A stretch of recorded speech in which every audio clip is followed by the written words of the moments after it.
السلام علیکم۔ زندگی میں جب غم، مصیبتیں اور تکلیفیں ہوں اور کوئی راستہ بھی نظر نہ آ رہا ہو تو پھر آپ کو کیا کرنا چاہیے؟ ایک بڑا ہی خوبصورت واقعہ ہے کہ ایک آدمی حضرت موسیٰ علیہ السلام کے پاس گیا اور کہنے لگا کہ مجھے پرندوں کی اور جانوروں کی زبانیں سکھا دو تاکہ میں یہ آپس میں کوئی بھی بات کر رہے ہوں تو میں ان کی زبان کو سمجھ سکوں۔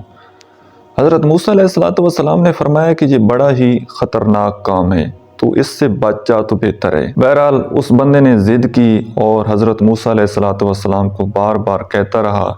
حضرت موسیٰ علیہ السلام بار بار اس کو منع کرتے رہے لیکن اس نے بات نہیں مانی۔ آخر کار اس نے کہا کہ ایٹ لیسٹ جو میرے گھر کے پالتو جانور ہیں، میرا کتا ہے، میرا مرغا ہے، کھچر، اونٹ وغیرہ ہیں، ان کی زبان تو سکھا دیں تاکہ وہ تو کوئی آپس میں بات کریں تو اس کی تو مجھے سمجھ آئے۔ حضرت موسیٰ علیہ السلام نے فرمایا کہ ٹھیک ہے، آج اگر جیسے ہی تو شام گھر کو پہنچے گا تو اللہ کی قدرت سے تجھے ان کی زبان سمجھ آنے لگ جائے گی۔ تو وہ بندہ جیسے ہی شام کو گھر پہنچتا ہے تو شام کا وقت ہوتا ہے تو دسترخوان پر ایک روٹی کا ٹکڑا وہ گرا ہوا ہوتا ہے۔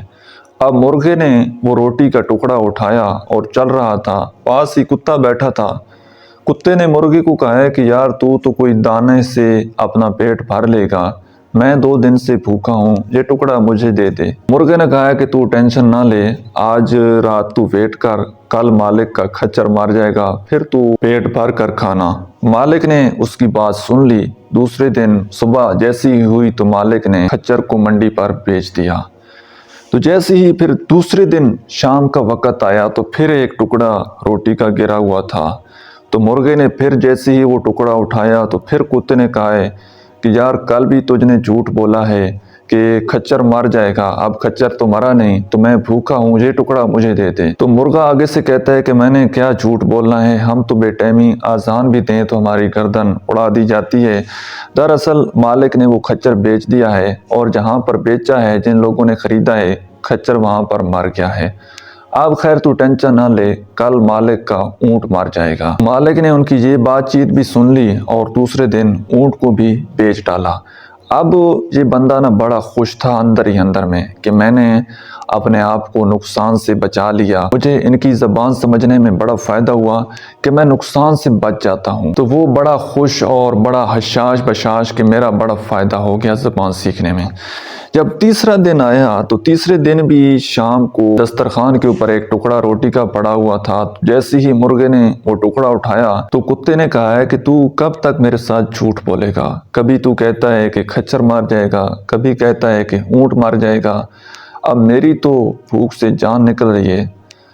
تو مرغا آگے سے کہتا ہے کہ یار دراصل بات یہ ہے کہ کھچر کو اور اونٹ کو مالک نے بیچ دیا ہے، تو تیرے نصیب میں وہ نہیں تھے، اب تو ٹینشن نہ لے، کل مالک کا انتقال ہو جائے گا۔ تو جیسے ہی مالک مرے گا تو مالک کے جو رشتہ دار ہیں، اس کے جو قریب کے لوگ ہیں، وہ اس کی کلخانی کریں گے، تو وہاں پر گائے ذبح ہوگی، تو پیٹ بھر کر کھانا اور عیش کرنا۔ اب مالک کو جیسے ہی یہ بات پتہ لگی تو یہ پسینوں پسین ہو گیا اور دوڑا حضرت موسیٰ علیہ السلام کے پاس، سارا واقعہ بتایا۔ تو حضرت موسیٰ علیہ السلام نے کہا ہے کہ میں نے تو تجھے پہلے ہی کہا تھا کہ یہ کام بہت خطرناک ہے اور تو اس وقت پھر رہا نہیں، اب موت تو تیری آنی ہی آنی ہے، اب تم اس چیز سے بچ تو نہیں سکتے۔ اور وہیں پر ابھی وہ شخص کھڑا ہوا تھا کہ اس کو کہے آئی اور اللہ کو پیارا ہو گیا۔ تو دراصل بات یہ ہے کہ انسان کی زندگی میں جتنی بھی مصیبتیں آتی ہیں، جتنی بھی تکلیفیں آتی ہیں،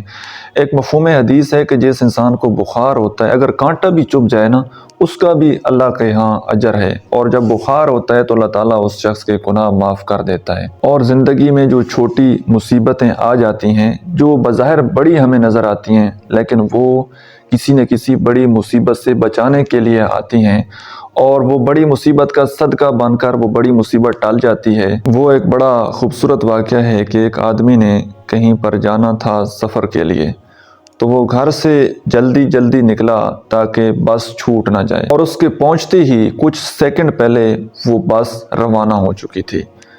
اب وہ شخص اپنے آپ کو بد نصیب ٹھہرانے لگا،